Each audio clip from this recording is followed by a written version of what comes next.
நம்மளையும் நம்ம எல்லாரையும் ஒன்று கூடி சேர்த்து அவருடைய சத்தியத்தை அறியும்படியா நம்ம இடத்துல ஒன்று சேர்த்திருக்கிறார். இந்த ஜூம் பிளாட்ஃபார்ம்ல நிச்சயமா நான் விசுவாசிக்கிறேன், பரிசுத்த ஆவியானவருடைய அசைவாடுதல் நம் ஒவ்வொருவருக்குள்ளே இருந்து செயல்படுகிறத நான் பார்க்கிறேன், விசுவாசிக்கிறேன். நான் ஒவ்வொரு நாளும் அவருடைய வார்த்தைகளை நம்ம தியானிக்க அவருக்குள்ள பலப்படுறோம்னா நிச்சயம் நான் பேசுறதுனால இல்ல, பரிசுத்த ஆவியானவர் உங்களுக்குள்ள அந்த வார்த்தைகள் மூலம் கிரிய செய்கிறதுனாலதான்.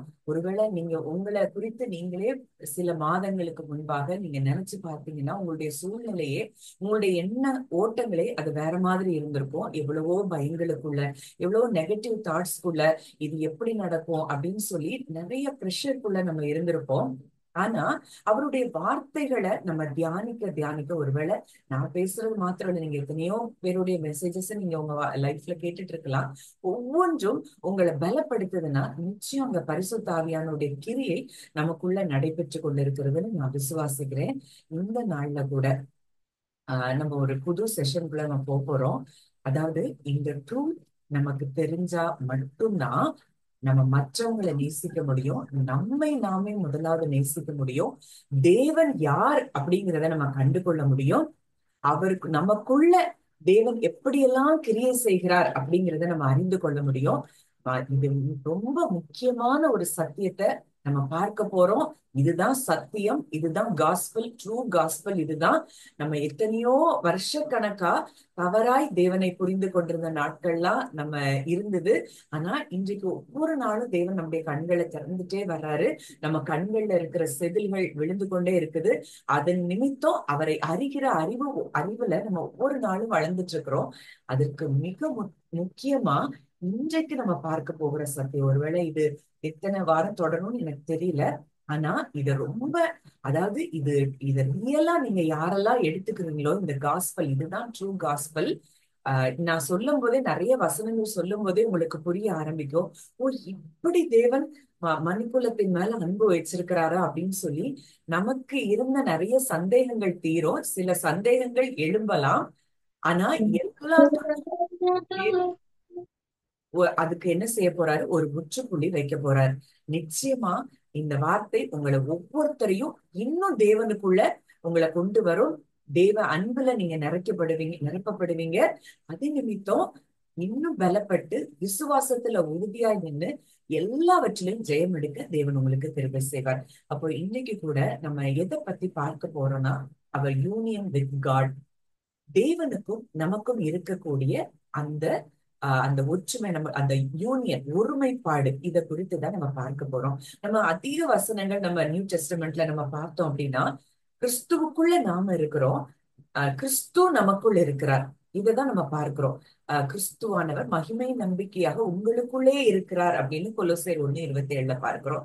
நிறைய வசனங்கள்ல ஒருவன் கிறிஸ்துவுக்குள் இருந்தால் அவன் புது சிருஷ்டியா இருக்கிறான். அப்போ இந்த ரெண்டுமே எப்படி நடக்குது, எப்படி தேவன் அதையெல்லாம் நமக்கு சாத்தியமாக்கினார், இது எப்போ நடந்தது, அப்படி அதை குறித்து எல்லாவற்றையும் நம்ம டீட்டெயிலா நம்ம பார்க்க போறோம். நிச்சயமா ஒரு ஐ ஓப்பனிங், ஒரு gospel, real gospel, true gospel நீங்க கேட்க போறீங்க. இது ஒரு பெரிய விடுதலையை நிச்சயம் நமக்குள்ள கொண்டு வரும். நம்ம ஜெபிக்க ஆரம்பிக்கலாம். நல்ல தகப்பனே, நன்றியோடு உண்மை துதிக்கிறோம், ஸ்தோத்தரிக்கிறோம். அப்பா தகப்பனே, இந்த நாளில கூட நாங்கள் ஒரு குடும்பமாய் இந்த இடத்துல நாங்கள் கூடி வந்திருக்கிறோம். அப்பா உம்முடைய சரீரத்தின் அவயவங்களாய் தகப்பனே இந்த இடத்துல நாங்கள் கூடி வந்திருக்கிறோம். அப்பா இந்த இடத்துல ஒரு மனதின் ஆவியை எங்களுக்குள்ளே நீர் கட்டவிழ்க்கும்படியாய் நாங்கள் செபிக்கிறோம். தகப்பனே கர்த்தாவே, பேசப்படுகிற ஒவ்வொரு வார்த்தையும் அது உம்முடைய வார்த்தையாய் அப்பா வெளிப்பட போகிற கிருபைக்காய் நன்றி செலுத்துகிறோம்.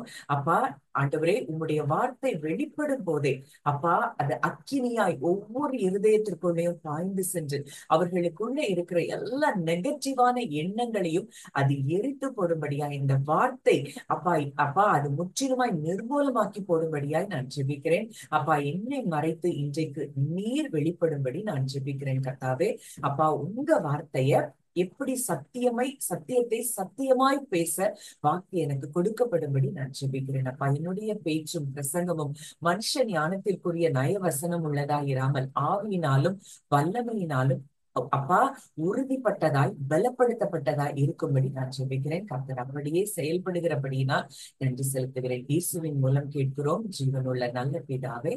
ஆமென். இந்த நாள்லயும் நம்ம அதாவது நம்ம கூட தேவன் எப்படி உறவு வைத்திருக்கிறார் அப்படிங்கறத குறிச்சுதான் நம்ம பார்க்க போறோம். சில காரியங்கள் உங்களுக்கே ஆச்சரியமா இருக்கும். ஒரு சில காரியங்கள் நான் ஏற்கனவே ஷேர் பண்ண காரியங்களை கூட நான் சில நேரம் ரிப்பீட் பண்ண வேண்டியது இருக்கும். ஆனாலும் பரவாயில்ல, நம்ம சத்தியம் நம்ம இருதயத்துல இன்றைக்கு ஒரு ஆணி அடிச்ச மாதிரி இன்றைக்கு பதிந்தா மட்டும்தான் நம்ம ஈஸியா அடுத்தடுத்த லெவலுக்குள்ள போக முடியும். இப்போ முதலாவது, எப்படி ஒரு பவுல் அத்தேனே பட்டணத்துல ஒரு புறஜாதிகளுடைய பட்டணத்துல போய் சுவிசேஷத்தை அறிவிக்கிறார். அது ஒரு கிரேக்க பட்டணம். ஏன்ஷியன் கிரீஸ்க்கு அதுதான் கேபிட்டலா இருந்ததாம், ஏதென்ஸ். அப்போ அந்த பட்டணத்துக்கு போய், அந்த பட்டணம் ரொம்ப ஐடல் வர்ஷிப்புக்கு ரொம்ப பேர் போன ஒரு பட்டணமா இருந்தது.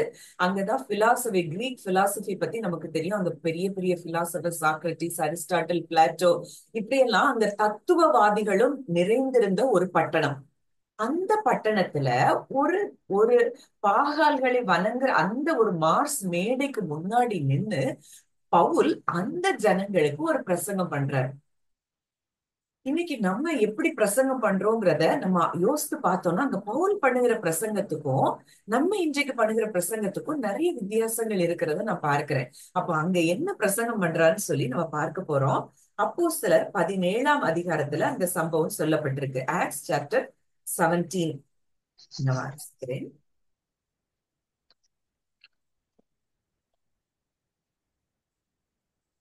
ஆக்ட்ஸ் சாப்டர் 17ல 24-25 வாசிக்கலாம். உலகத்தையும் அதிலுள்ள யாவற்றையும் உண்டாக்கின தேவனானவர் வானத்திற்கும் பூமிக்கும் ஆண்டவராய் இருக்கிறபடியால் கைகளினால் கட்டப்பட்ட கோவில்களில் அவர் வாசம் பண்ணுகிறதில்லை. எல்லாருக்கும் ஜீவனையும் சுவாசத்தையும் சகலத்தையும் கொடுக்கிற அவர் தமக்கு யாதொன்று தேவையானது போல மனுஷர் கைகளால் பணிவிடை கொள்ளுகிறதும் இல்லை. போதும்தான். இப்போ அங்க எங்க போறாரு? அந்த 21ஆம் வசனத்துல பார்த்து இதை நீங்க தனியா திருப்பி நீங்க மெடிடேட் பண்ணி பாருங்க. அங்க அத்தேனே பட்டணத்தார் என்ன செய்யறாங்க? ஆஹ் அங்கே தங்குகிற அந்நியரும் அத்தேனே பட்டணத்தார் எல்லாரும் நவமான காரியங்களை சொல்லுகிறதுலயும் கேட்கிறதுலயுமே அன்றி வேற ஒன்றிலையும் அவங்க பொழுதுபோக்குகிறதே இல்லையா. அப்போ அவங்க முக்கியமான காரியங்களை அவங்க அறிந்து கொள்றதுல ரொம்ப விருப்பமானவங்களா இருக்கிறாங்க. அங்க பவுல் அதுக்கு முன்னாடியே அங்க போய் அங்க என்ன செய்யறாரு? இயேசுவையும் உயிர்த்தெழுதலையும் அவர்களுக்கு பிரசங்கித்தபடினால சிலர் வாக்குவாதம் பண்றாங்க. சிலர் இந்த வாயாடி என்ன பேச போகிறான்னு சொல்றாங்க. ஆனா அவனை மாஸ் மேடைக்கு அழைச்சிட்டு போய், நீ சொல்லுகிற புதிதான உபதேசம் இன்னதென்று நாங்கள் அறியலாமா அப்படின்னு சொல்லி கேக்குறாங்க. அப்போ அங்க பவுல் சொல்ற அப்பதான் அந்த வார்த்தை சொல்லப்படுகிறது, நூதனமான காரியங்களை எங்கள் காதுகள் கேட்கப்படுகிறாய், அவைகளின் கருத்து இன்னதென்று அறிய மனதா இருக்கிறோம். ஏன்னா அந்த அத்தேனே பட்டணத்தார் அப்படி இருக்கிறாங்க. இது என்னதோ புதுசா இவன் சொல்றானே, இவன் சொல்றத நாங்க கேட்கணும்னு சொல்லி அங்க விரும்பி அங்க என்ன செய்யறாங்க? பவுல் கிட்ட கேக்குறாங்க. அப்போ பவுல் மார்ஸ் மேடையின் நடுவுல நின்று அங்க பேசுறாரு. அது ஒரு புறஜாதிகள் நிறைந்த பட்டணம், ஃபுல்லா ஐடல் வர்ஷிப் நிறைந்த பட்டணம் தான். ஆனா அங்க நின்று பேசுறாரு. அந்த புறஜாதிகளுக்கு மத்தியில நின்று அவர் பேசுறாரு. எந்த விஷயத்திலும் நீங்கள் மிகுந்த தேவ பக்தி உள்ளவர்கள் என்று காண்கிறேன். உங்களுக்கு தேவ பக்தி ரொம்ப இருக்குது. எப்படி என்றால், நான் சுற்றி திரிந்து உங்கள் ஆராதனைக்குரியவைகளை கவனித்து பார்த்த பொழுது, நான் உங்க பட்டணத்தை எல்லாம் சுற்றி பார்க்கிறேன். நீங்க ஆராதனைக்குரியவர்கள் எல்லாம் நீங்க அதை செய்யும் போது அதை கவனித்து பார்த்து நான் பார்க்கிறேன், அங்க நீங்க அறியப்படாத தேவனுக்கு அப்படின்னு சொல்லி எழுதி இருக்கிற ஒரு பலிபீடத்தை பார்த்தேன். அவர் சொல்றாரு, அவங்க புறஜாதிகள் தான், ஆனா அவங்கள்ட்ட எப்படி அவர் டீல் பண்றாரு? நீங்க எழுதி இருக்கிறீங்க ஒரு பலிபீடத்துல, நீங்க எழுதி இருக்கிறீங்க அறியப்படாத தேவனுக்குன்னு எழுதி இருக்கிறீங்க. நீங்கள் அறியாமல் ஆராதிக்கிற அவரையே நான் உங்களுக்கு அறிவிக்கிறேன். அவ்வளவு அழகா அந்த காஸ்பல்ல என்ன செய்யறாரு? அந்த புறஜாதிகளுக்கு அவர் சொல்றாரு, நீங்க அறியப்படாத தேவனுக்குன்னு எழுதியிருக்கிறீங்கல்ல, அந்த நீங்க அறியாமல் ஆராதிக்கிற அந்த தேவனை குறிச்சுதான் நான் என்ன செய்யறேன் உங்களுக்கு சொல்றேன். அடுத்ததா சொல்றாரு, உலகத்தையும் அதாவது காட அந்த ஃபர்ஸ்ட் அவர் எப்படி சொல்றாரு? கிரியேட்டரா அங்க அவங்களுக்கு வெளிப்படுத்துறாரு. உலகத்தையும் அதிலுள்ள யாவற்றையும் உண்டாக்கின தேவனானவர் வானத்திற்கும் பூமிக்கும் ஆண்டவராய் இருக்கிறபடியினால் கைகளினால் கட்டப்பட்ட கோவில்களில் அவர் வாசம் பண்ணுகிறதில்லை. ஃபர்ஸ்ட் அவங்களுக்கு புரிய வைக்கிறார், இந்த உலகத்தை படைச்சவரு, அதுல உள்ள எல்லாவற்றையும் படைத்தவர், ஒரு மனுஷன் கைகளினால் கட்டுகிற கோயில்கள்ல அவர் வாசம் பண்ணுகிறது இல்ல, எல்லாருக்கும் ஜீவனையும் சுவாசத்தையும் சகலத்தையும் கொடுக்கிறவர். இங்க புறஜாதிகள்கிட்ட தான் பேசுறாரு.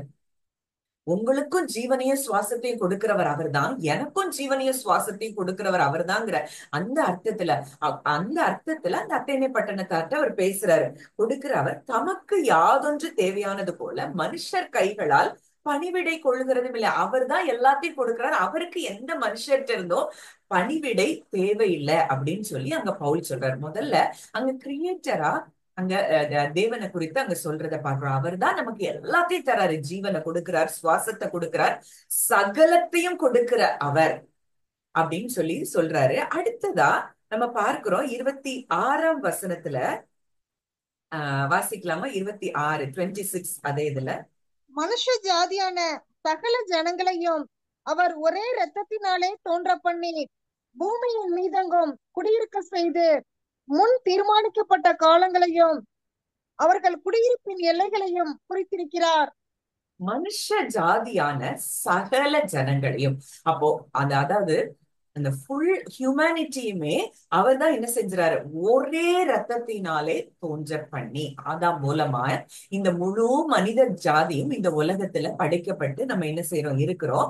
பூமியின் மீது எங்கும் குடியிருக்க செய்து, இந்த பூமி முழுக்க இன்னைக்கு என்ன செய்யறாங்க, மனுஷ ஜாதியான மக்கள் என்ன செய்யறாங்க, குடியிருக்கிறாங்க. முன் தீர்மானிக்கப்பட்ட காலங்களையும் அவர்கள் குடியிருப்பின் எல்லைகளையும் குறித்திருக்கிறார்.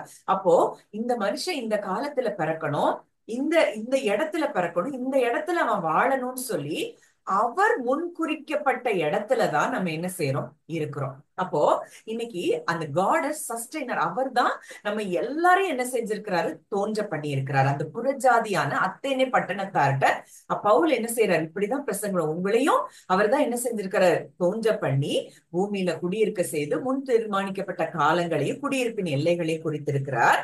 அடுத்ததா அவர் எவ்வளவு தூரம் பக்கமா இருக்கிறார், அதாவது ரொம்ப பக்கத்துலதான் தேவன் இருக்கிறார், உங்க பக்கத்துல உங்க கூட தான் இருக்கிறாங்கிறத அடுத்த வசனத்துல அவர் சொல்றாரு. 27 வாசிங்கக்கா. கர்த்தராகிய தம்மை அவர்கள் தடவி ஆகிலும் கண்டுபிடிக்கத்தகாத தம்மை தேடும்படிக்கு அப்படி செய்தார். அவர் நம்மில் ஒருவருக்கும் தூரமானவர் அல்லவே.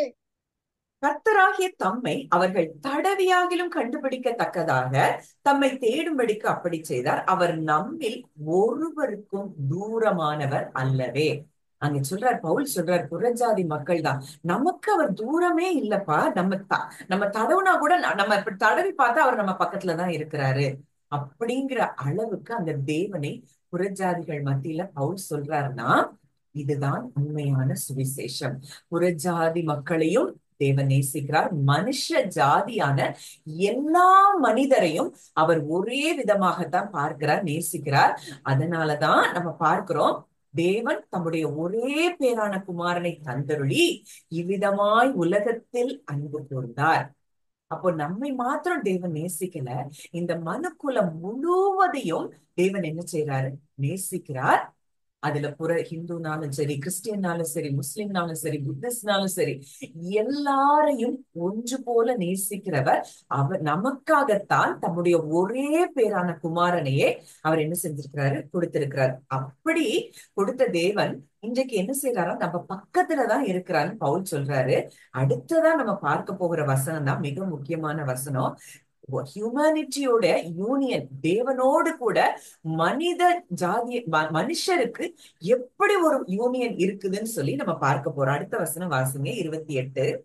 ஏனெனில் அவருக்குள் நாம் பிழைக்கிறோம், அசைகிறோம், இருக்கிறோம்.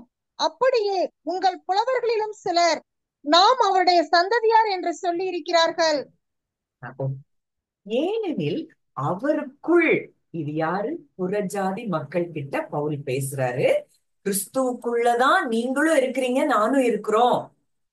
அப்போ எந்த அளவுக்கு தேவன் நம்ம அவருக்குள்ள இன்க்ளூட் பண்ணியிருக்கிறாரு. இது எதுக்காக நான் இன்னும் சொல்லும் போது உங்களுக்கு நல்லா விளங்க ஆரம்பிக்கும். இன்னைக்கு அவருக்குள்ள, கிறிஸ்துவுக்குள்ளதான் நம்ம என்ன செய்யறோம்? பிழைக்கிறோம், அசைகிறோம், இருக்கிறோம். இதை எவ்வளவு தூரத்துக்கு நீங்க ரியலா பாக்குறீங்களோ அவ்வளவு தூரத்துக்கு அவருடைய எல்லா ட்ரெஷர்ஸையும் நம்ம என்ன செய்யலாம்? இன்ஹெரிட் பண்ண முடியும். கிறிஸ்துவுக்குள்ளதான். இன்றைக்கு அவருக்குள்ள நம்ம இருக்கிறோம், பிழைக்கிறோம், அசைகிறோம். அவர் இல்லாம நம்ம இல்ல. அவர் எப்ப மரித்தாரோ முழு மனுக்குலமும் அவரோடு கூட மரித்து, அவர் எப்ப உயிர்த்தெழுந்தாரோ முழு முழு மனுக்குலமும் அவரோடு கூட உயிர்த்தெழுந்து இன்றைக்கு உன்னதத்துல அவரோடு கூட நம்ம உட்கார வைக்கப்பட்டிருக்கிறோம். இதுதான் சத்தியம். இத நான் இன்னும் எப்படி அங்க ஆதியாகமத்துல இருந்து நம்ம வரும்போதுதான் இன்னும் அது கிளியரா புரியும். அப்போ அடுத்ததை நம்ம பார்க்கும்போது அதுல பவுல் இன்னொரு சொல்றாரு, அப்படியே உங்கள் புலவர்களிலும் சிலர் நாம் அவருடைய சந்ததியார் என்று சொல்லி இருக்கிறார்கள். அப்பா, உங்கள பாட்டு எழுதுறவங்க புலவர்கள்லாம் இருக்கீங்க. நீங்க அவங்க கூட சொல்லியிருக்கிறாங்க நாம் தேவனுடைய சந்ததின்னு சொல்லி இருக்கிறாங்கன்னு சொல்லி புறஜாதிகளிடத்துல அங்கே பவுல் பிரசங்கித்தார்னா, இன்றைக்கு கிறிஸ்துவையே நம்பி அவரையே விசுவாசித்த நாம் எவ்வளவு தூரம் அவருடைய சந்ததியா இருக்கிறோம். இன்றைக்கு நாம் அவருக்குள் இருக்கிறோம், பிழைக்கிறோம், அசைகிறோம்ங்கிற எண்ணம் நமக்கு இருந்ததுன்னா நமக்கு எதை குறித்தும் பயம் இருக்காது. ஏன்னா இன்னைக்கு கிறிஸ்துவுக்குள்ள நம்ம வந்துட்டோம். அவருக்குள்ளதான் நம்முடைய ஜீவன் என்ன செய்து இருக்குது. அப்படிங்கிற அந்த எண்ணங்கள் நமக்கு வருமானால் எதை குறித்தும் நமக்கு என்ன வராது?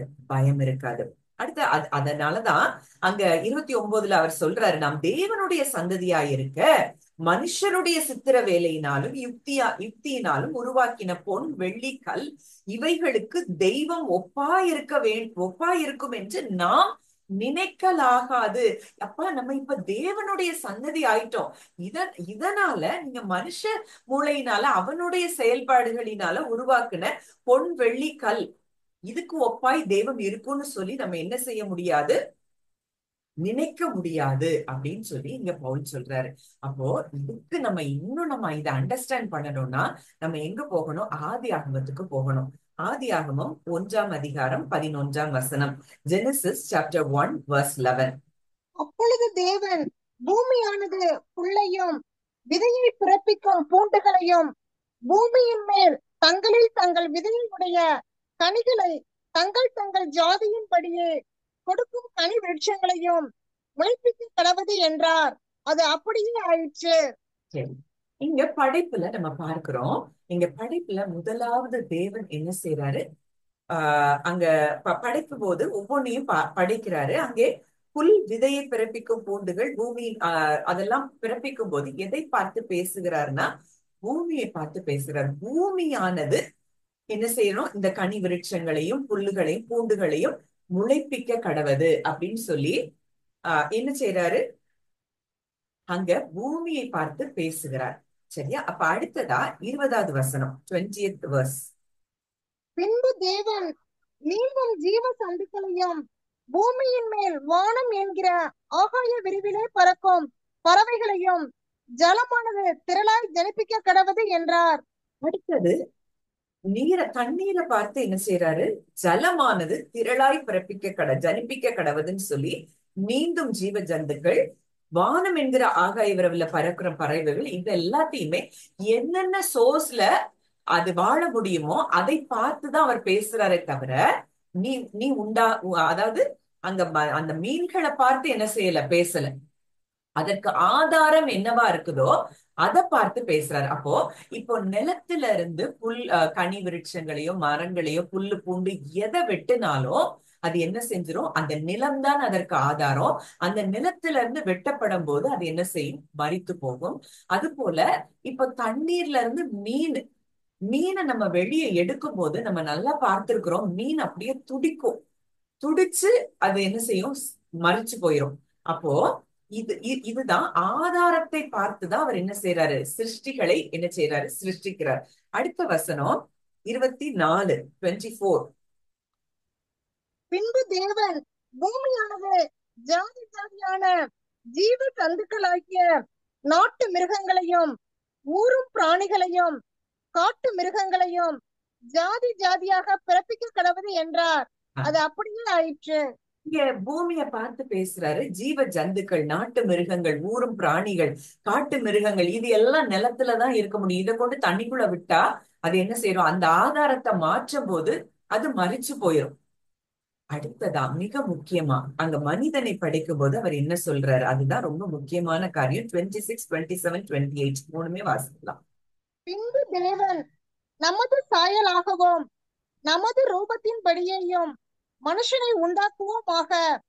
அவர்கள் சமுத்திரத்தின் மச்சங்களையும் ஆகாயத்து பறவைகளையும் மிருக ஜீவன்களையும் பூமி அனைத்தையும் பூமியின் மேல் ஊறும் சகல பிராணிகளையும் ஆள கடவர்கள் என்றார். போதுங்க, அடுத்து சொல்லிட்டேன். போதுங்க, அடுத்து நான் சொல்றேன். அப்போ இப்போ தேவன் என்ன செய்யறாரு? இங்க திரித்துவம், திரியேக தேவன், பிதா, குமாரன், பரிசுத்த ஆவி. அத அந்த மூன்று பேருக்குள்ள இவங்கதான் ஆதாரமாய் நமக்கு இருக்கிறாங்க. அப்ப ஆண்டவர் சொல்றாரு, தமது சாயலின்படி தமது ரூபத்தின்படி என்ன செய்வோம்? மனுஷனை உண்டாக்குவோம். அங்க ஆதாரம் புல் பூண்டு செடி கொடிகளுக்கு ஆதாரம் நிலமா இருக்குது. மீண்டும் ஜீவ ஜந்துக்களுக்கு தண்ணீர் ஆதாரமா இருக்குது. இன்றைக்கு மனுஷனுக்கு ஆதாரமாக அவர் தனக்குள்ளே வைத்து, தன்னை ஆதாரமாக வைத்து அங்க மனுஷனை தனக்குள்ளே வைத்து படைக்கிறத பார்க்கிறோம். தமது சாயலின்படி தமது ரூபத்தின்படி மனுஷனை உண்டாக்குவோமாக. அப்போ இங்க ஆதாரம் யாருதான்? தேவன் தான் ஆதாரமா இருக்கிறாங்க, திரியேக தேவன். அப்போ இந்த திரித்துவ தேவன், பிதா, குமாரன், பரிசுத்தாவியானவருடைய அன்பு நிமித்தம் பிறந்தவர்கள் தான் ஆதாமும் ஏவாளுமா இருக்கிறத நம்ம பார்க்கிறோம். இன்றைக்கு நாமும் அவருடைய அன்பில் பிறந்தவர்களாத்தான் நம்ம இருக்கிறோம். அப்போ அங்க என்ன நடக்குது? அங்க ஆண்டவர் சொல்றாரு, எல்லாவற்றையும் ஆண்டு கொள்ளுங்கள். சமுத்திரத்தின் மச்சங்கள், ஆகாயத்து பறவை, மிருக ஜீவன், பூமியின் மேல உள்ள பூமி அனைத்தையும், சகல பிராணிகளையும் ஆழ கடவர்கள் சொல்லி அடுத்த வசனம் சொல்லுது, தம்முடைய சாயலாக மனுஷனை சிருஷ்டித்தார், அவனை தேவ சாயலாகவே சிருஷ்டித்தார், ஆணும் பெண்ணுமாக அவர்களை சிருஷ்டித்தார். அதுக்கப்புறம் சொல்றாரு, நீங்கள் பலுகி பெருகி பூமியை நிரப்பி அதை கீழ்ப்படுத்தி சமுத்திரத்தின் மச்சங்களையும் எல்லாவற்றையும் ஆண்டு கொள்ளுங்கள் சொல்லி அவர்களை ஆசீர்வதிக்கிறார். அப்போ இன்னைக்கு எப்போ மரம் வெட்டப்படுமோ, பூமியில இருந்து அது வெட்டப்படும் போது மரம் மரித்து போகுது, செடி கொடிகள் மரித்து போகுது, தண்ணீர்ல இருந்து எடுக்கும் போது அங்க என்ன செய்து மீன் மரித்து போகிறது. இப்போ தேவனுடைய ஆதாரம், அவருக்குள்ள படைக்கப்பட்ட நம்ம அவர்கிட்ட இருந்து எப்போ நம்ம மறிக்கிறோமோ, அவர்கிட்ட இருந்து எப்போ நம்ம வெளியே வர்றோமோ, அப்போ அங்க என்ன ஆகுது? மரித்து போன ஆவியில மரித்து போகிற நிலைமை நமக்கு உண்டாகுது. இதை இன்னும் பார்ப்போம். அடுத்த அதிகாரம், 2ஆம் அதிகாரம் 8, 9, 10 வாசிக்கலாமா? Genesis 2 verses 8, 9 and 10. தேவனாகிய கர்த்தர் கிழக்கே ஏதேன் என்னும் ஒரு தோட்டத்தை உண்டாக்கி தாம் உருவாக்கின மனுஷனை அதிலே வைத்தார். தேவனாகிய கர்த்தர் பார்வைக்கு அழகும் புசிப்புக்கு நலமுமான சகலவித விருட்சங்களையும் தோட்டத்தின் நடுவிலே ஜீவ விருட்சத்தையும் நன்மை தீமை அறியத்தக்க விருட்சத்தையும் பூமியிலிருந்து முளைக்க பண்ணினார். தோட்டத்துக்கு தண்ணீர் பாயும்படி ஏதேனிலிருந்து ஒரு நதி ஓடி அங்கே இருந்து பிரிந்து 4 பெரிய ஆறுகளாயிற்று. இங்க ஆதாமையும் ஏவாளையும் தான் தேவன் படைக்கிறார். இந்த 2 பேருக்காக அவர் என்னெல்லாம் அங்க செய்யறாரு? அவங்கள படைக்கிறதுக்கு முன்னதாகவே அவங்களுக்கு என்னெல்லாம் தேவையோ அதை எல்லாவற்றையும் உருவாக்கிட்டு தான் அங்க ஆதாமையும் ஏவாளையும் படைக்கிறத பார்க்கிறோம். எல்லாம் என்னுடைய பிள்ளைகளுக்காக உரியதுன்னு சொல்லி அங்க அவர்களுக்காக எல்லாவற்றையும் சிருஷ்டித்த பிறகு அது எல்லாவற்றையும் ஆதாம் கையில ஒப்பு கொடுக்கிறாரு. அங்க என்ன செய்யறாரு? மனுஷன் அங்க ஏதேன் தோட்டத்துல வைக்கிறாரு. பார்வைக்கு அழகும் புசிப்புக்கு நலமுமான சகலவித விருட்சங்கள், தோட்டத்தின் ஜீவ விருட்சம், நன்மை தீமை அறியத்தக்க விருட்சம், இது எல்லாத்தையும் பூமியில இருந்து முளைக்க பண்றாரு. அந்த 2 பேருக்காக ஒரு பெரிய ஆறு என்ன செய்யுது? அந்த ஏதேன்ல இருந்து ஒரு நதி ஓடி அங்க இருந்து 4 பெரிய ஆறுகள் ஆகுது. அங்க அதுல ஒரு ஆறுக்கு போட்டிருக்கு பைசோன், அது ஆவிலா தேசம் முழுவதும் ஓடும், அவ்விடத்திலே பொன் விளையும். இந்த ஆதாம் ஏவாளுக்காக தேவன் இவ்வளவு காரியங்களை அங்க என்ன செய்யறாரு? பார்த்து பார்த்து செய்கிறத நம்ம பார்க்கிறோம். அப்போ இன்னைக்கு நம்ம எவ்வளவு தூரம் நம்மை தேவன் நேசித்திருக்கிறார். இன்றைக்கு ஆதாம மாத்திரம் அவர் நேசிக்கல, இன்றைக்கு நமக்காக எல்லாவற்றையும் அவர் ஆயத்தப்படுத்தி நம்ம கையில ஒருவேளை சில காரியங்கள், இது ஒருவேளை ஆண்டவர் இந்த நிமிஷத்துல தீர்க்க தரிசனமா நம்ம கூட பேசுறாரு. அப்போ நம்ம இன்னைக்கு எதிர்பார்த்த காரியங்கள் நடக்கலையேன்னு சொல்லி நம்ம நினைச்சிட்டு இருக்கிறோம். ஆனா நமக்காக அவர் எல்லாவற்றையும் ஆயத்தப்படுத்தி கொண்டிருக்கிறார் அப்படிங்கிறதுதான் உண்மையான சத்தியம். நிச்சயமா அது சரியான நேரத்துல உங்களுக்கு வந்து சேரும். அங்க ஆதாமும் ஏவாளும் எதை பத்தி அவங்க கேட்கவே இல்லை. ஆனா அவங்கள படைக்கிறதுக்கு முன்பதாகவே என் பிள்ளைக்கு இது வேணும்னு சொல்லி பார்த்து பார்த்து பார்த்து படைத்த தேவன் தான் நம்முடைய தேவன். இன்றைக்கு நம்முடைய தகப்பன் என்பதுல அதுல மாற்றமே கிடையாது. அப்ப இன்னைக்கு நமக்கு இருக்கிற வாழ்க்கையின் எந்த குறைவுகளா இருந்தாலும் நிச்சயமா அந்த குறைவுகள் எல்லாவற்றையும் அவர் நிறைவாக்கி தருவார். அடுத்துதான் நம்ம பார்க்கிறோம், அங்க ஏதேன் தோட்டத்துக்கு கூட்டிட்டு வந்து அதை பண்படுத்தவும் காக்கவும் செய்யறாரு. ஆண்டு சொல்ற, நீ தோட்டத்தில் உள்ள சகல விருட்சத்தின் கனியை புசிக்கலாம், ஆனா நன்மை தீமை அறியத்தக்க விருட்சத்தின் கனியை மட்டும் நீ புசிக்க வேண்டாம், அதை நீ புசிக்கும் நாளில் சாகவே சாவாய் அப்படின்னு சொல்லி அங்க ஒரு கட்டளை கொடுக்கிறாரு.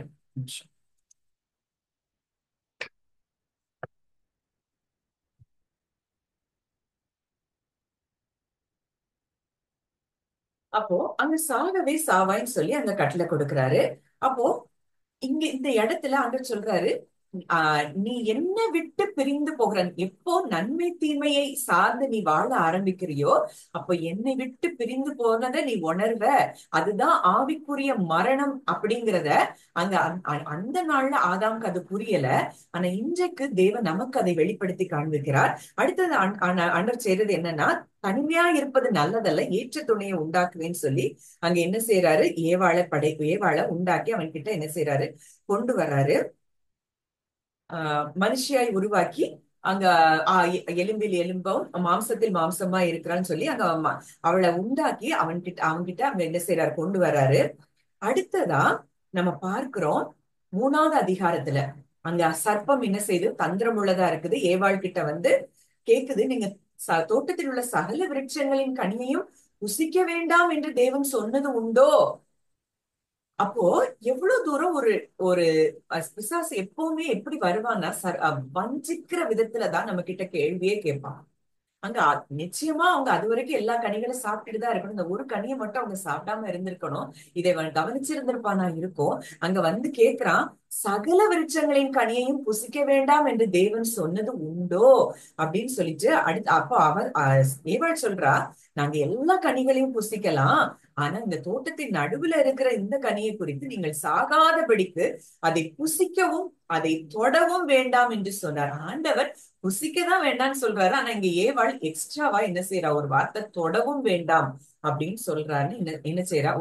சிலர் சொல்றாங்க, ஒருவேளை அவ தேவனுடைய வார்த்தையை அப்படியே பேசியிருந்தா அங்க சர்ப்பம் அங்க அவளை அதுக்கு மேல டெம்ப் பண்ணிருக்க முடியாதுன்னு சொல்றாங்க. அது எந்த அளவுக்கு உண்மை நமக்கு தெரியல. ஆனா அங்க அவ எக்ஸ்ட்ராவா என்ன செய்யறா சொல்றா. அப்போ சர்ப்பம் சொல்லுது, தேவனுடைய அன்பை அங்க சந்தேகப்பட வைத்து, நீங்கள் சாகவே சாவதில்லை, நீங்க சாக மாட்டீங்க, நீங்க இதை புசிக்கிற நாள்ல உங்க கண்கள் திறக்கப்படும், நீங்கள் தேவர்களை போல இருப்பீர்கள். ஆதாமையும் ஏவாளையும் ஏற்கனவே அங்க என்ன செய்யறாரு, தேவன் சகலவற்றையும் ஆண்டு கொள்ளும்படி அதிகாரத்தையும் வல்லமையும் அங்க கொடுத்திருக்கிறாரு.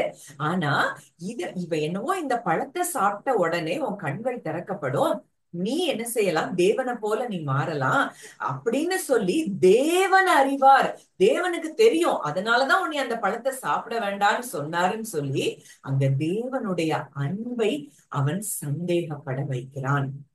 அப்போ இன்னைக்கு நம்ம வாழ்க்கையில எந்தெந்த இடத்துல அவன் பொய்களை சொல்லி கொண்டிருக்கான், இந்த சூழ்நிலை இப்படி இருக்குது, நீ இதுல இப்படித்தான் தோற்று போவ, இது இப்படித்தானே இருக்குது, இதுல இருந்து நீ மேல எழுப்பி வர முடியாது, நீ எவ்வளவுதான் தேவனை நம்பினாலும் தேவன் இதெல்லாம் இத்தனை காலம் நீ நம்பிட்டு இருக்கிறல்ல, அவர் இத்தனை காலம் உனக்கு செய்யல, அப்ப இப்ப மட்டும் செஞ்சிருவாரா அப்படின்னு சொல்லி உங்க எண்ணங்கள்ல எப்பெல்லாம் சத்தங்கள் எழும்புதோ அது எல்லாமே பிசாசினுடைய சத்தம். அவன் சொல்றான், இது தேவனுக்கு தெரியும், அதனாலதான் அவன் மறைமுகமா என்ன சொல்றான், நீ தேவனை போல மாறிடுவ, அதனால இதை உன்னைய சாப்பிட வேண்டாம்னு சொன்னாரு, இதை தேவன் அறிவார் அப்படின்னு சொல்லி அந்த சர்ப்பம் சொல்லுது.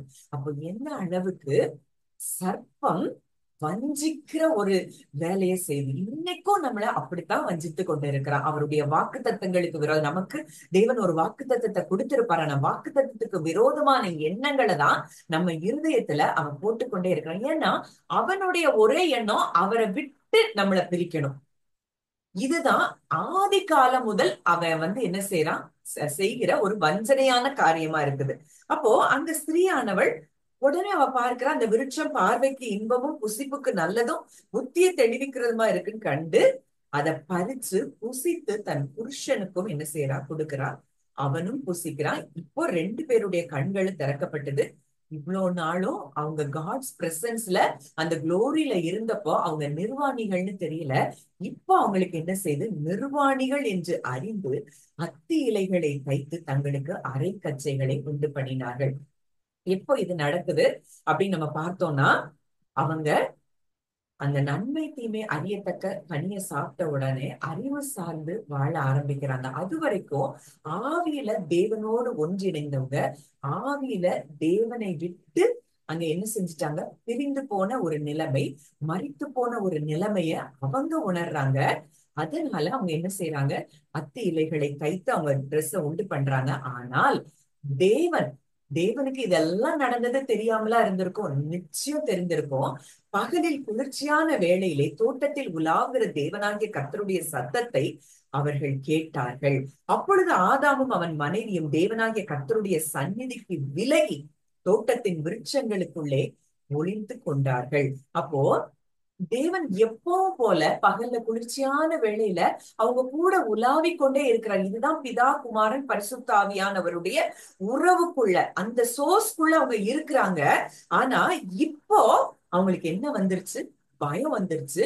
ஒளித்து கொள்றாங்க, தேவனை விட்டு தங்களை ஒளித்து கொள்றாங்க. காரணம் என்ன, அவங்க தேவனை விட்டு என்ன செஞ்சுட்டோம், நம்ம பிரிஞ்சுட்டோம், இனிமேல் தேவன் நம்மை நேசிக்க முடியாது அப்படின்னு சொல்லி அவங்க எண்ணங்கள்ல இந்த நன்மை தீமை அறியத்தக்க பழத்தை சாப்பிட்டது நிமித்தம் அறிவு சார்ந்து வாழ ஆரம்பித்ததினால அவங்களுக்கு என்ன வந்துருச்சு, ஆவிக்குரிய மரணம். அந்த சோர்ஸ்ல இருந்து அவங்க வெளியே வந்ததை போல ஆதாமும் ஏவாளும் உணர்றாங்களே தவிர தேவன் அவர்களை என்ன செய்யறாரு, அதே அன்போட தான் அவங்க வந்து அங்க கேக்குறாரு, ஆதாம கூப்பிடுறாரு. ஆதாமே நீ எங்க இருக்கிற அப்படின்னு கேக்குறாரு.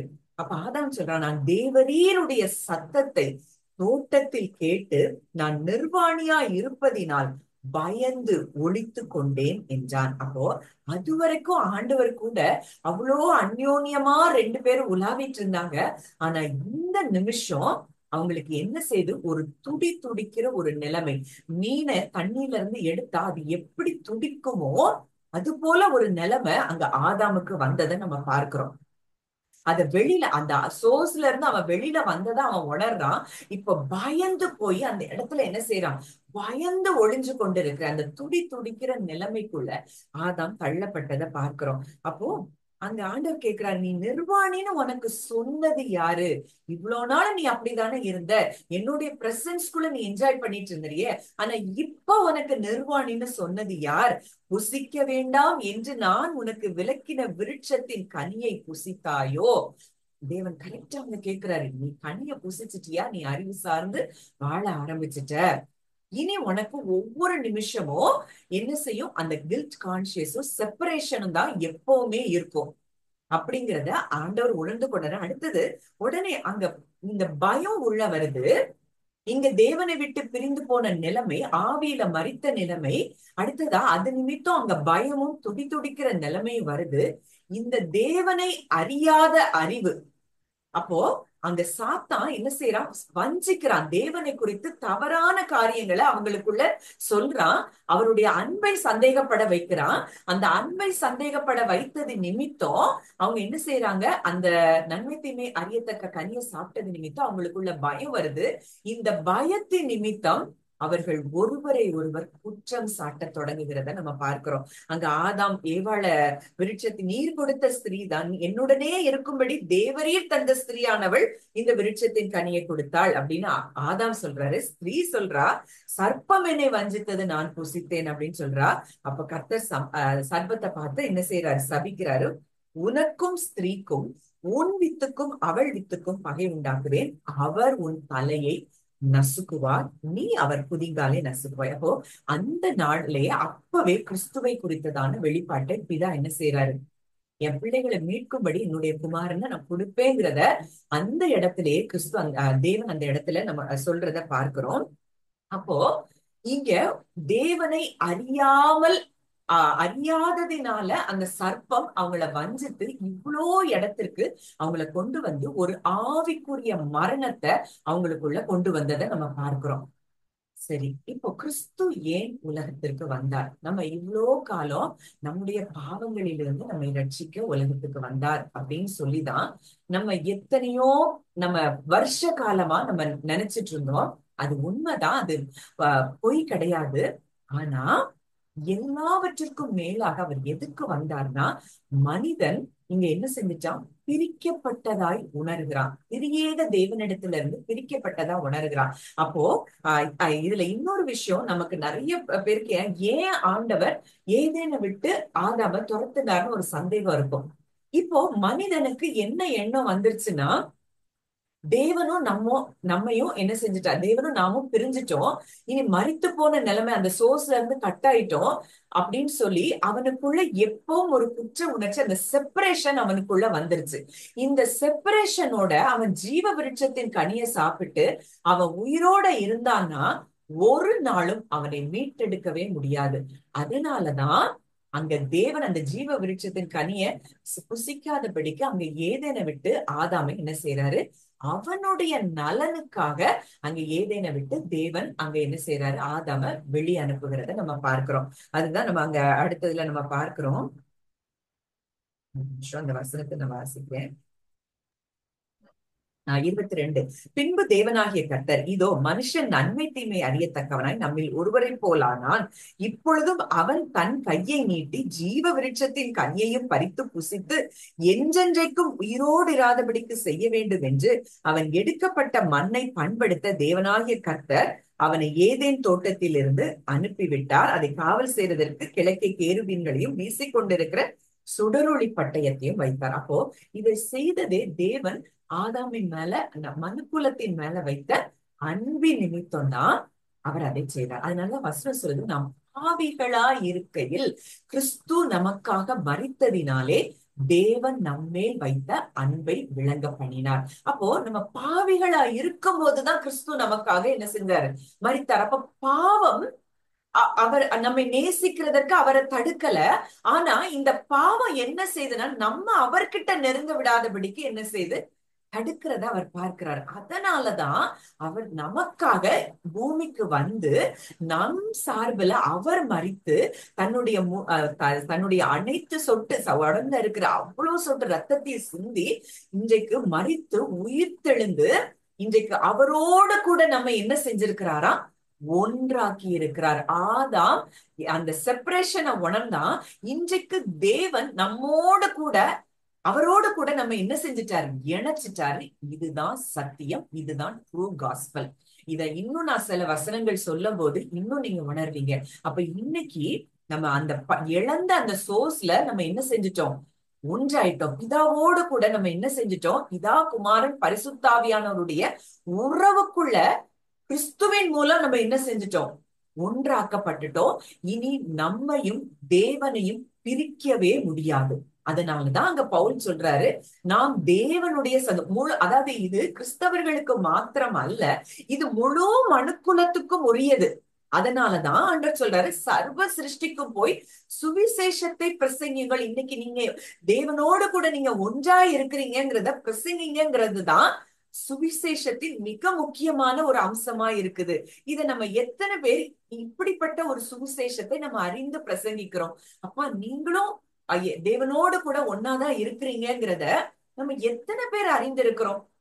எவ்வளவு தூரம் நமக்கு புறஜாதிகளை பார்க்கும் போது ஒரு பகைமை உணர்ச்சியோ, இல்ல அவங்களெல்லாம் தேவன் எப்படி நேசிக்கிறாருன்னு சொல்லி சில சமயங்கள்ல அலட்சியமா பார்க்கிற எண்ணங்களோ இருக்குது. அதாவது நம்ம வெறுக்கிறாங்களோ நேசிக்கிறாங்களோ, அதாவது புறஜாதியா இருக்கிறாங்களோ இல்ல, எல்லாருக்குள்ளயும் என்ன செய்யறாரு? தேவன் இருக்கிறார். எல்லாரும் அவருக்குள்ளதான் இருக்கிறோம். ஆனா அவங்க கண்கள் என்ன செய்து அவங்க அவங்க நிழலே தேவனிடத்துல அவங்க திரும்பாம அவங்க நிழலே அவங்க பார்க்கிறதுனால அங்க இருள் இருக்கிறபடியினால அவங்க தேவனை அறிந்து கொள்ள முடியாத இடத்துல இருக்கிறாங்கிறது தான் உண்மை. இப்ப இதுக்கு உதாரணமா நான் சில வசனங்களை வாசிக்கும் போது இன்னும் உங்களுக்கு நல்லா புரியும். வாசிக்கிறேன். ரோமர் 5ஆம் அதிகாரம் 10ஆம் வசனம் வாசிக்கலாமா? ரோமர். நாம் தேவனுக்கு சத்துருக்களாய் இருக்கையில் அவருடைய குமாரனின் மரணத்தினாலே அவருடனே ஒப்புரவாக்கப்பட்டோமானால் ஒப்புரவாக்கப்பட்ட பின் நாம் அவருடைய ஜீவனாலே ரட்சிக்கப்படுவது அதிக நிச்சயமாமே. நாம் தேவனுக்கு சத்துருக்களா இருக்கையில், நம்ம தான் தேவனுக்கு எப்படி இருக்கிறோம்? சத்துருக்களா இருக்கிறோம். ஆனா அவருடைய குமாரனின் மரணத்தினாலே அவருடனே ஒப்புரவாக்கப்பட்டோமானால், இப்போ இன்றைக்கு பிதா குமாரன் பரிசுத்தாவியானவருக்குள்ளதான் நம்ம இருக்கிறோம், கிறிஸ்துவுக்குள்ளதான் நம்ம இருக்கிறோம். இதை எவ்வளவு தூரத்துக்கு நீங்க லிட்ரலா நீங்க விசுவாசிங்க. இன்னைக்கு நம்ம நம்ம வீட்டுக்குள்ள நம்ம இருக்கிறோங்கிறத நம்ம எவ்வளவு தூரம் லிட்ரலா நம்ம ஃபீல் பண்றோம், நம்ம நம்புறோம். அதே போல இன்னைக்கு நீங்க ஃபீல் பண்ண வேண்டியது, நீங்க நம்ப வேண்டியது, சத்தியமாய் நம்ப வேண்டியது என்னன்னா, நீங்க பிதா குமாரன் பரிசுத்த ஆவியானவருக்குள்ளதான் இருக்கிறீங்க. நீங்க அந்த ஆதாம் அந்த சோர்ஸ்ல இருந்து கட் பண்ணப்பட்டதை அவன் உணர்ந்தான். ஆனா இன்னைக்கு நம்ம தேவனோடு கூட நம்ம என்ன செய்திருக்கிறோம்? ஒன்றாக்கப்பட்டிருக்கிறோம், ஒப்புரவாக்கப்பட்டிருக்கிறோம். நம்மையும் தேவனையும் எதுவும் பிரிக்க முடியாது. அதனாலதான் பவுல் சொல்றாரு, கிறிஸ்துவின் அன்பை விட்டு என்னை பிரிப்பவன் யார்? எதுவும் நம்மை பிரிக்க முடியாது நம்முடைய தேவனிடத்திலிருந்து. அடுத்ததா ஒரு வசனம், 2 கொரிந்தியர் 5:18 வரைக்கும் வாசிக்கலாம். இவையெல்லாம் தேவனாலே உண்டாயிருக்கிறது, அவர் இயேசு கிறிஸ்துவை கொண்டு நம்மை தம்மோட ஒப்புரவாக்கி ஒப்புரவாக்குதலின் ஊழியத்தை எங்களுக்கு ஒப்பு கொடுத்தார். அது என்னவெனில், தேவன் உலகத்தாருடைய பாவங்களை எண்ணாமல் கிறிஸ்துவுக்குள் அவர்களை தமக்கு ஒப்புரவாக்கி ஒப்புரவாக்குதலின் உபதேசத்தை எங்களிடத்தில் ஒப்புவித்தார். ஆனபடியினாலே தேவனானவர் எங்களை கொண்டு புத்தி சொல்லுகிறது போல நாங்கள் கிறிஸ்துவுக்காக தனாதிபதிகளாய் இருந்து தேவனுடைய ஒப்புரவாகுங்கள் என்று கிறிஸ்துவின் நிமித்தம் உங்களை வேண்டிக் கொள்கிறோம். எவ்வளவு கிளியரா அந்த வசனம் சொல்லுது. அவர் இயேசு கிறிஸ்துவை கொண்டு நம்மை தம்மோடே ஒப்புரவாக்கி. அப்போ கிறிஸ்து வந்ததன் நோக்கம் என்ன? பாவங்களை மன்னிக்க, சாபங்கள்ல இருந்து நம்மை விடுவிக்க. இது எல்லாம் உண்மைதான். ஆனா மேலான திட்டம் என்ன? ஆதாம் இழந்து போன அந்த அவன் சோர்ஸ்ல இருந்து கட் பண்ணப்பட்டதா அந்த ஆவிக்குரிய மரணத்துல இருந்த அவனுடைய அந்த எண்ணங்கள்ல இருந்து நம்மை வெளியே கொண்டு வந்து இன்றைக்கு அவரோடு கூட ஜீவன் பெறும்படியாய், அதுதான் என்னது? அந்த ஒன்றிணைக்கப்பட்ட அந்த ஒளியின் இடத்திற்கு வந்து சேர்ந்து அவருக்குள் ஜீவன் இருந்தது. அந்த ஜீவன் மனுஷருக்கு ஒளியாக இருந்ததுன்னு பார்க்கிறோம். இன்றைக்கு அந்த ஜீவனோடு கூட அந்த ஜீவனை நம்ம பெற்றுக்கொள்ளும்படியாய் நம்ம என்ன செஞ்சுட்டோம்? அவரு கூட ஒப்புரவாக்கப்பட்டிருக்கிறோம். அதனால நாங்க இன்னைக்கு என்ன ஊழியம் செய்யணுமா? ஒப்புரவாக்குதலின் ஊழியம். அப்போ ஒப்புரவாக்குதலின் ஊழியம்னா என்ன அப்படின்னு சொல்லி நம்ம பார்த்தோம்னா, அப்பா நீ செய்த எல்லா பாவங்களையும் கிறிஸ்து என்ன செஞ்சுட்டாரு? சுமந்துட்டாரு. இனி நீ தனிமையானவன் அல்ல, ஒன்னு அவரு கூட என்ன செஞ்சுட்டாரு? ஒன்றிணைச்சிட்டாருன்னு சொல்லி இந்த ஒப்புரவாக்குதலின் ஊழியத்தை தான் என்ன செய்யணுமா. மாறா இன்னைக்கு நம்ம என்ன ஊழியங்களை செய்து கொண்டு இருக்கிறோம், செய்து கொண்டு இருக்கிறார்கள் அப்படிங்கிறத பார்த்தாலே, இப்போ இந்த ஊழியத்தை செய்யும் மக்கள் நிச்சயமா, அது எந்த மக்களா இருந்தாலும், எத்தனையோ பேர் குற்ற மனசாட்சியில இருந்து வெளியே வர முடியாம எவ்வளவோ சிக்கி தவிச்சு, ஐயோ தேவன் என்னை மன்னிப்பாரா, நேசிப்பாரான்னு சொல்லி எவ்வளவு பேர் சிக்கி போராடி கொண்டு இருக்கிறாங்க. ஆனா வசனம் சொல்லுது, இயேசு கிறிஸ்துவின் மூலமா இன்றைக்கு பிதாவோடு கூட, குமாரனோடு கூட, பரிசுத்தாவியானவரோடு கூட நம்ம என்ன செஞ்சுட்டோம்? ஒன்றாயிட்டோம். அந்த சோர்ஸ்குள்ள நம்ம மறுபடியும் தேவன் கொண்டு வந்து சேர்க்க மாத்திரமே இயேசு கிறிஸ்துவை உலகத்திற்கு அனுப்பினார். இப்போ உதாரணத்துக்கு நம்ம சொல்லணும்னா, இப்போ ஒரு பிள்ளை இருக்கு, ஒரு தகப்பன் அந்த சைட்ல இருக்கிறாரு. இந்த தடையா ஏதோ ஒரு பெரிய ஒரு சுவரோ ஏதோ ஒரு காரியம் இருக்குதுன்னா, இந்த தகப்பன் என்ன செய்வாரு? என் பிள்ளை கிட்ட நெருங்க முடியாதபடி இது இருக்கிற தடைகளை உடைக்கணும்னு சொல்லி அந்த தடையை உடைச்சிட்டு அந்த தகப்பன் தன் பிள்ளைய ஓடி வந்து அந்த தடையை உடைச்சிட்டு கட்டி சேர்க்கிறது போலதான் இன்றைக்கு பிதா நம்ம என்ன செஞ்சிருக்கோம்? இந்த பாவங்கிற அந்த தடுப்பு சுவர், இது என்னையும் என் பிள்ளையும் பிரிக்குதுன்னு சொல்லி அந்த சுவரை நடுச்சுவரை தகர்த்து என்ன செஞ்சிட்டாரு? இன்னைக்கு நம்மை அவரோடு கூட ஒன்று சேர்த்து நம்மை கட்டி அணைத்திருக்கிற ஒரு நல்ல தகப்பனாய் அவர் இருக்கிறார். தன்னுடைய குமாரனுடைய மரணத்தின் உயிர்த்தெழுதலின் மூலம் இன்றைக்கு நம்மை அவரோடு கூட என்ன செஞ்சிட்டாரு? ஒன்று சேர்த்து விட்டார். இதுதான் ஒப்புரவாக்குதலின் ஊழியம். அப்ப அந்த பாவம் அதுக்கு தடையா இருந்தபடியினால அந்த பாவத்தையும் அவர் குமாரனுடைய சரீரத்தில் அவர் சுமந்தபடியினால இன்றைக்கு நாம் அவருடைய பிள்ளைகளாய், நாம் பரிசுத்தவான்களாய், நீதிமான்களாய் நம்ம மாற்றப்பட்டிருக்கிறோம். அப்படிங்கிறதுதான் சத்தியம், நிஜம். அடுத்ததான் இன்னும் ஒரு வசனம், கொலோசையர் 1:21. Colossians chapter 1 verse 21. முன்னே அந்நியராயும் துர்க்கிரியைகளினால் மனதிலே சத்துருக்களாயும் இருந்த உங்களையும் பரிசுத்தராக்கவும் குற்றமற்றவர்களாகவும் கண்டிக்கப்படாதவர்களாகவும் தமக்கு முன் நிறுத்தும்படியாக அவருடைய மாம்ச சரீரத்தில் அடைந்த மரணத்திலே இப்பொழுது ஒப்புரவாக்கினார். முன்னே அந்நியராயும் துர்க்கிரியைகளினால் மனதிலே சத்துருக்களாயிருந்த உங்களையும். அப்போ இது யாரு சொல்லுது? நம்மை மாத்திரமே பாயிண்ட் அவுட் பண்ணி சொல்றத பார்க்கிறோம். முன்னே அந்நியரா இருந்தோம், தேவனுடைய ஜீவனுக்கு அந்நியரா இருந்தோம், துர்க்கிரியைகளினால் மனதிலே சத்துருக்களா இருந்தோம். நம்ம அவருக்கு மனதுல சத்துருக்களா இருந்தோம். ஆனா அவர் நம்மை நேசித்து கொண்டு என் பிள்ளை எப்படி மீட்கணும், எப்படி என் பிள்ளைய என்கிட்ட ஒன்று சேர்க்கணுங்கிற திட்டம் தான் அவர்கிட்ட இருந்தது. ஆனா நம்ம நம்முடைய மனதுல அவருக்கு என்ன செஞ்சோம்? சத்துருக்களாயும் இருந்த உங்களையும் எப்படி மாற்றினாரா? கிறிஸ்துவின் மூலம் பரிசுத்தராகவும் குற்றமற்றவர்களாகவும் கண்டிக்கப்படாதவர்களாகவும். 3 காரியம் சொல்லப்பட்டிருக்கு. இன்னைக்கு நம்மை தேவன் இப்படித்தான் பார்க்க. நம்ம எப்படி பார்க்கிறார்? பரிசுத்தம் உள்ளவர்களாய், குற்றமற்றவர்களாய், கண்டிக்கப்படாதவர்களாய் தமக்கு முன் நிறுத்தும்படியாக அவருடைய மாம்ச சரீரத்தில் அடைந்த மரணத்தினாலே இப்பொழுது ஒப்புரவாக்கினார். இன்னைக்கு நம்ம போக வேண்டிய அந்த மரணத்துக்குள்ள நம்ம தண்டனை பெற வேண்டிய அந்த தண்டனைகளை எல்லாம் கிறிஸ்து ஏற்றுக்கொண்டது நிமித்தம் இன்னைக்கு நாம் பிதாவோடு கூட என்ன செஞ்சிருக்கிறோம்? ஒப்புரவாக்கப்பட்டிருக்கிறோம். இதுதான் தேவனுடைய அன்பு. இந்த தேவனுடைய அன்பை நம்ம உணர்ந்து கொண்டோம்னா நம்ம வாழ்க்கையில எந்த காரியங்களை குறிச்சு நமக்கு பயம் இருக்கிறது, சின்ன விஷயங்கள்ல கூட. அப்போ இன்னைக்கு தேவனுடைய சந்ததியாய் நம்ம மாறி இருக்கிறோம். புறஜாதிகள்கிட்ட அந்த அத்தேனை பட்டணத்துல பவுல் சொல்றாரு, நீங்க நம்ம தேவனுடைய சந்ததியாரா இருக்க அப்படின்னு. புறஜாதிகளுக்கு அவ்வளவு தூரம் சொல்லியிருப்பாங்கன்னா இன்றைக்கு அவரை ஏற்றுக்கொண்டு அவரை விசுவாசித்து இரவும் பகலும் அவரையே நோக்கி பார்க்கிற நமக்காக அவர் எவ்வளவு தூரம் எவ்வளவு பெரிய காரியங்களையும் அவர் செய்ய வல்லவராயிருக்கிறார். சின்ன காரியங்கள்ல கூட அவர் நமக்காக எதையும் செய்ய அவர் வல்லவராயிருக்கிறார். அவர் அப்படிப்பட்ட அன்புள்ளம் கொண்ட தேவன் தான் நம்முடைய தேவன். அப்போ எவ்வளவு தூரம் நம்ம பாவிகளா இருக்கும் போதே கிறிஸ்து நமக்காக மரித்தார். ஏன் மரித்தார்? நம்மை அவரோடு கூட ஒன்று சேர்க்க. என் பிள்ளை கூட நான் சேரணும், என் பிள்ளைய நான் கட்டி அணைக்கணும். இந்த அன்புக்காக மாத்திரம்தான் கிறிஸ்து, இந்த அன்பு நிமித்தம் தான் உலகத்துக்கு வந்தார். அதனாலதான் எபேசியர்ல பவுல் சொல்றாரு, அவருடைய அன்பின் நீளம் அகலம் ஆழம் உயரம் இன்னதென்று நம்ம அறிந்து கொள்ள வல்லவர்களை. வெறும் பாவத்துக்காக வெறும் சாபத்துக்காக வரல.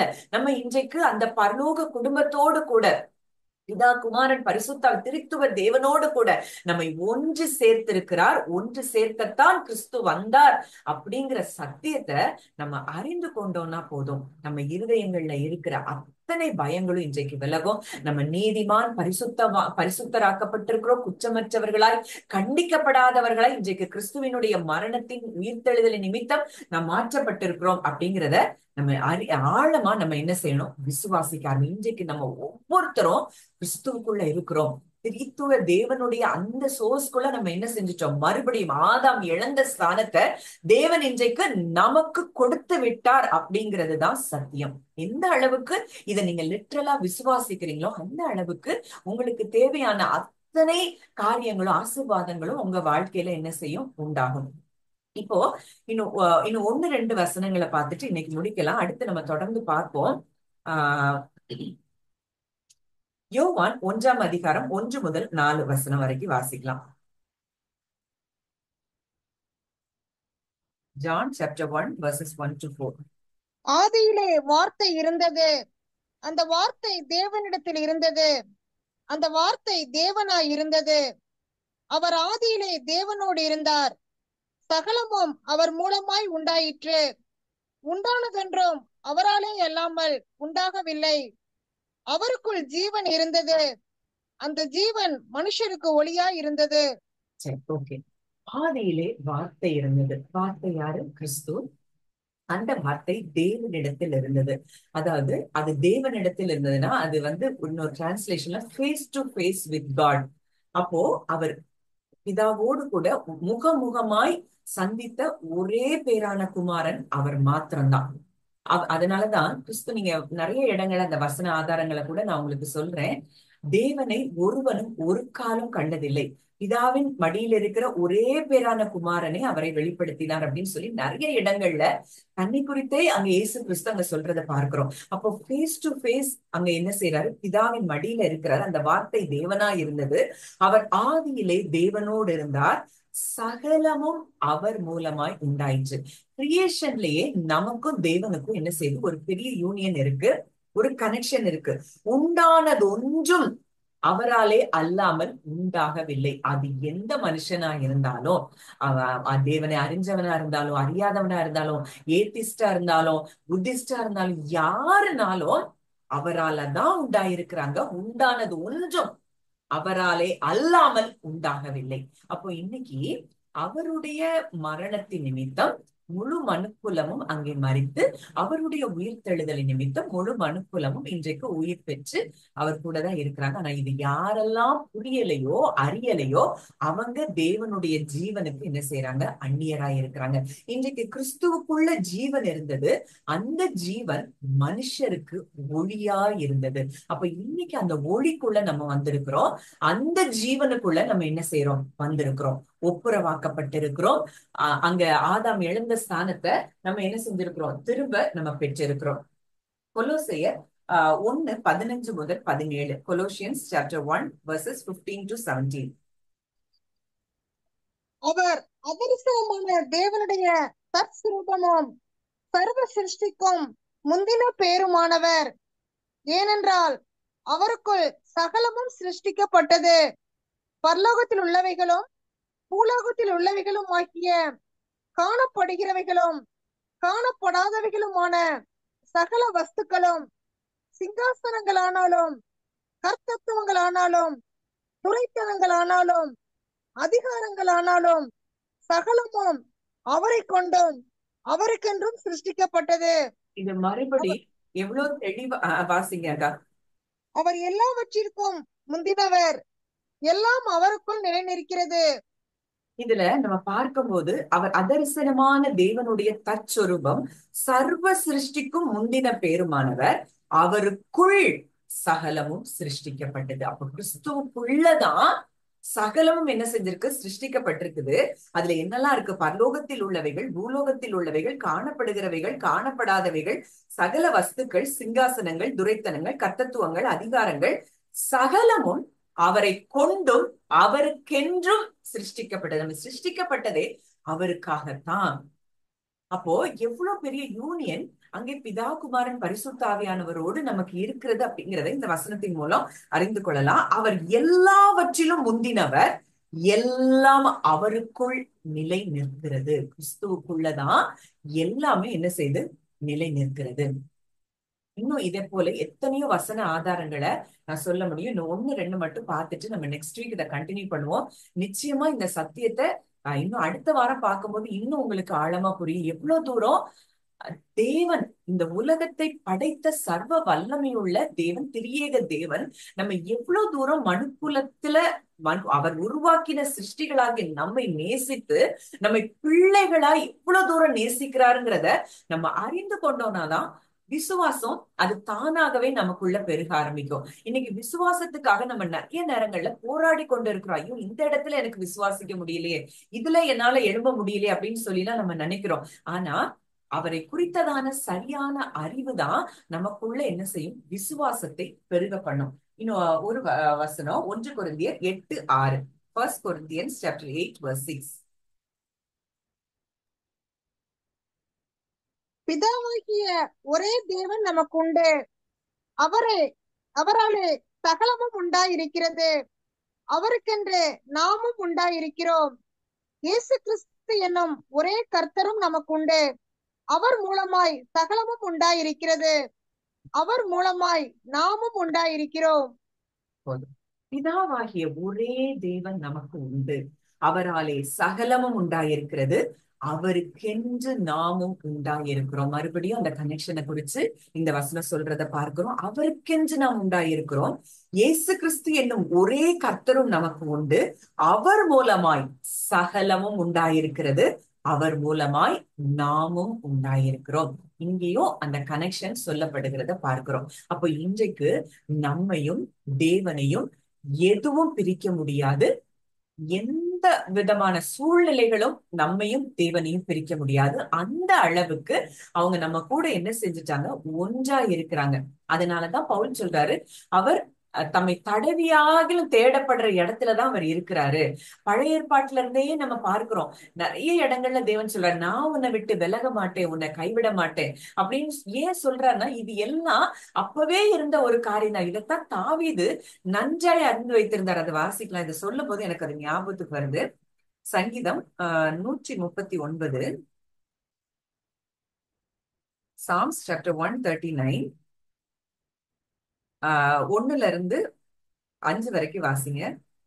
கர்த்தாவே, நீர் என்னை ஆராய்ந்து அறிந்திருக்கிறீர், என் உட்காருதலையும் என் எழுந்திருக்குதலையும் நீர் அறிந்திருக்கிறீர், என் நினைவுகளை தூரத்திலிருந்து அறிகிறீர். நான் நடந்தாலும் படுத்திருந்தாலும் என்னை சூழ்ந்திருக்கிறீர், என் வழிகள் எல்லாம் உமக்கு தெரியும். என் நாவில் சொல் பிறவாததற்கு முன்னே இதோ கர்த்தாவே, அதையெல்லாம் நீர் அறிந்திருக்கிறீர். முற்புறத்திலும் பிற்புறத்திலும் நீர் என்னை நெருக்கி உமது கரத்தை என் மேல் வைக்கிறீர். இத பழைய ஏற்பாட்டுல இருந்த தாவீதே இதை நன்றாக புரிந்து வச்சிருந்தாரு. அவரு என் கூடதான் எப்போ என்ன செய்யற, விழுந்து போன ஆதாம் உடைய அந்த மனதுல, அந்த மனசாட்சியில வந்த அந்த வாரிசு தான் தாவீது. ஆனா தாவீதுக்கு தேவனை குறித்ததான அறிவு அங்க கரெக்டா இருந்ததுனால அங்க சொல்றாரு, எல்லாவற்றையும் நீர் அறிந்திருக்கிறீர், நான் நடந்தாலும் படுத்திருந்தாலும் என்னை சூழ்ந்திருக்கிறீர். இன்றைக்கு பிதா, குமாரன், பரிசுத்த ஆவியானவர் நம்மை அப்படித்தான் சூழ்ந்திருக்கிறார்கள் அப்படிங்கிறத நீங்க அறிஞ்சு கொண்டீங்கன்னா எதை குறித்தாவது நமக்கு பயம் வருமா? நம்முடைய பாதுகாப்பை குறித்ததான பயம் வருமா? இன்னைக்கு அது இல்லாததுனாலதான் நமக்கு என்ன செய்யுது, பயம் வருது. ஆண்டவர் சொல்றாரு, நான் எப்போ உன் கூட இருக்கிறேன், நான் உன் கூட இருக்கிறேன், நான் உன் கூட இருக்கிறேன். வேதத்துல எத்தனை வசனங்கள் மூலம் ஏசாயா 41 சொல்றாரு, பயப்படாதே, நான் உன் கூட இருக்கிறேன், நான் உனக்கு துணைன்னு இருக்கிறேன் அப்படின்னு ஆண்டவர் சொல்லிட்டே இருக்கிறாரு. இததான் அதுக்கப்புறம் புதிய ஏற்பாட்டுல வரும்போது கிறிஸ்துவின் மூலம் நமக்கு அது வெளியரங்கமா என்ன செய்து தேவன் அதை நமக்கு காண்பிக்கிறத பார்க்கிறோம். அப்போ ஆண்டவர் சொல்றாரு, என் வழிகள் எல்லாம் உமக்கு தெரியும், முற்புறத்திலும் பிற்புறத்திலும் நீர் என்னை நெருக்கி உமது கரத்தை என் மேல் வைக்கிறீர். இவ்வளவு தூரம் நம்முடைய தகப்பன், பிதா, குமாரன், பரிசுத்த ஆவியானவர் என்ன செஞ்சிருக்கிறாங்க, நம்ம சூழ்ந்திருக்காங்க. கிறிஸ்துவுக்குள்ள நம்ம இருக்கிறோம், தேவனுக்குள்ள நம்ம இருக்கிறோம். அடுத்தது அந்த 7, 8, 9 நம்ம பார்க்கும்போது, உம்முடைய ஆவிக்கு மறைவாக எங்கே போவேன், உம்முடைய சமூகத்தை விட்டு எங்கே ஓடுவேன், நான் வானத்துக்கு ஏறினாலும் அங்கே இருக்கிறீர், நான் பாதாளத்தில் படுக்கை போட்டாலும் நீர் அங்கேயும் இருக்கிறீர், நான் விடியற்காலத்து செட்டைகளை எடுத்து சமுத்திரத்தின் கடையாந்திரங்களிலே போய் தங்கினாலும் அங்கேயும் உமது கை என்னை நடத்தும், உமது வலது கரம் என்னை பிடிக்கும். இதுதான் ட்ரினிட்டியோட லவ். இந்த அன்புக்குள்ளதான் தேவன் நம்மை ஒவ்வொருவரையும் கொண்டு வந்திருக்கிறார். நம்மை பரிசுத்தராய், குற்றமற்றவர்களாய், கண்டிக்கப்படாதவர்களாய், நம்மை நீதிமான்களாய் அவரை விசுவாசிக்கிற அத்தனை பேருக்கும் இந்த ஸ்லாக்கியத்தை தேவன் கொடுத்திருக்கிறார். இன்றைக்கு நாம் தேவனோடு கூட ஒப்புரவாக்கப்பட்டிருக்கிறோம். நம்ம பழைய எண்ணங்கள்ல பாவம், அந்த பாவம் செஞ்ச, இந்த பாவம் செஞ்ச, அவர் சொல்றாரு, என்னுடைய ரத்தத்தினால உன்னுடைய பாவங்கள் எல்லாம் என்ன செஞ்சாச்சு, சுத்திகரிக்கப்பட்டாச்சு. புது உடன்படிக்கையின் ரத்தத்தை புது அந்த எபிரேயர் 8ல பார்க்கிறோம், உன் அக்கிரமங்களையும் உன் பாவங்களையும் இனி நினைக்க மாட்டேன்னு சொல்லி அந்த உடன்படிக்கையில தேவன் நம்ம கூட உடன்படிக்கை பண்ணி இருக்கிறார். அப்போ இது வரைக்கும் நீங்க என்ன செஞ்சிருந்தாலும் அவர்கிட்ட அப்பான்னு நீங்க எப்ப போறீங்களோ அந்த இடத்துல அவர் உங்க பாவங்களை அனைத்தையும் அவர் என்ன செஞ்சிட்டாரு, உங்களை விட்டு நீக்கிட்டாரு. அதை அவர் நினைக்க மாட்டாரா, மாறாய் தேவனுடைய சந்ததிகளாய் இருக்கும்படிக்கு அவரோடு கூட நம்ம என்ன செஞ்சிட்டாரு, ஒன்று சேர்த்திருக்கிறார். இதுல இன்னும் ஒரு வசனம், நாங்க 14வது வசனத்துல தாவீது சொல்றாரு, 13:14, என் தாயின் கர்ப்பத்தில் என்னை காப்பாற்றினீர், நான் பிரமிக்கத்தக்க அதிசயமாய் உண்டாக்கப்பட்டபடியால் உம்மை துதிப்பேன். அப்ப நீங்க தான் என்ன உருவாக்குனீங்க, நான் பிரமிக்கத்தக்க அதிசயமா என்னை உண்டாக்கி இருக்கிறீர், அதனால நான் உண்மை துதிப்பேன். நான் ஒளிப்பிடத்திலே உண்டாக்கப்பட்டு பூமியின் தாழ்விடங்களிலே விசித்திர வினோதமாய் உருவாக்கப்பட்ட போது என் எலும்புகள் உமக்கு மறைவாய் இருக்கவில்லை. என் எலும்புகள் கூட நீ உமக்கு என்ன செய்யும் தெரியும், என் கருவை உம்முடைய கண்கள் கண்டது அப்படின்னு சொல்லியெல்லாம் அந்த தாவீது சொல்றத பார்க்கிறோம். இன்றைக்கு லிட்ரலா இந்த இத்தனை வசனங்களை நம்ம பார்த்துட்டோம். எத்தனை பேர் நீங்க ஃபீல் பண்றீங்க, நான் தேவனுக்குள்ள இருக்கிறேன், பிதா குமாரன் பரிசுத்தாவியானவருக்குள்ளதான் நான் இருக்கிறேன், என்னையும் தேவனையும் எதுவும் பிரிக்க முடியாது, இன்றைக்கு நான் அவரோடு கூட ஒன்றாக்கப்பட்டிருக்கிறேன்னு சொல்லி எவ்வளவு பேர் அதை லிட்ரலா நீங்க உணர்வீங்க, ஃபீல் பண்றீங்க, விசுவாசிக்கிறீங்களோ?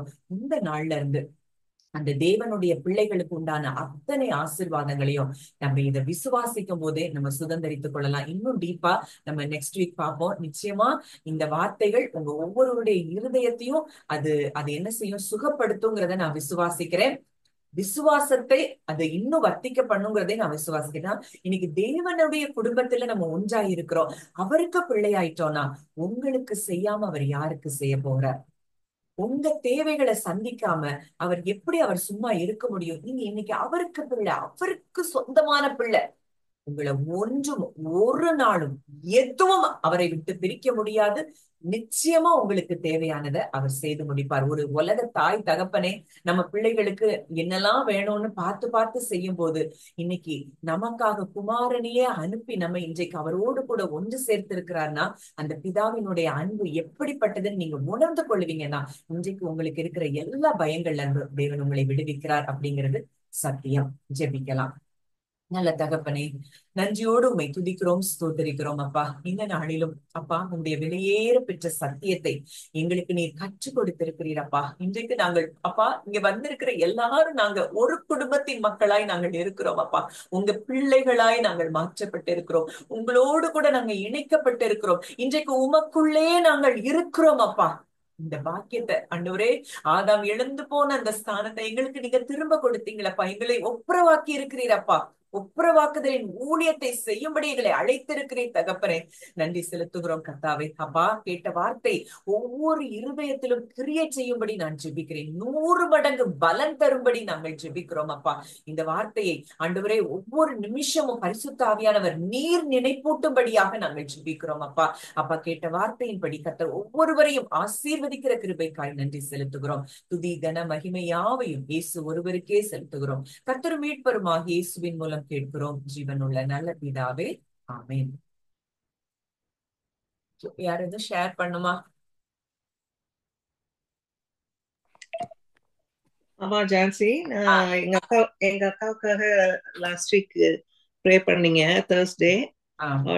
அதுக்கப்புறம் தான் நான் அவளை கான்டாக்ட் பண்ணேன். அப்போ நீங்க ஜெபம் பண்ணதாவும் அதுக்கப்புறம் she is completely healed ன்னு சொன்னாமா. So praise the Lord. Thank you, thank you aunty. வேற யாரும் ஷேர் பண்ணுமா?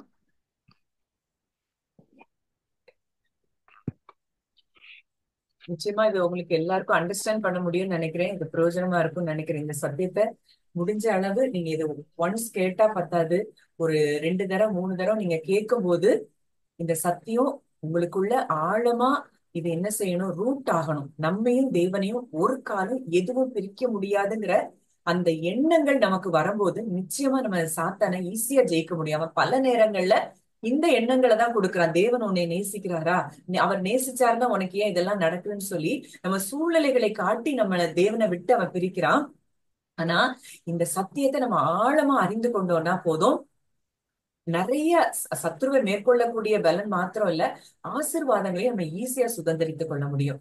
அதனால நிச்சயமா ஒரு ரெண்டு டைம் அட்லீஸ்ட் ஒரு ட்வைஸாவது நீங்க கேளுங்க. இந்த வசனங்களை நீங்க நோட்ஸ் எடுத்து வச்சுக்கோங்க. கர்த்தர் உங்க வாழ்க்கையில இந்த வார்த்தையின்படியே நிச்சயம் கிரியை செய்வார். நெக்ஸ்ட் வீக் மீட் பண்ணலாம்.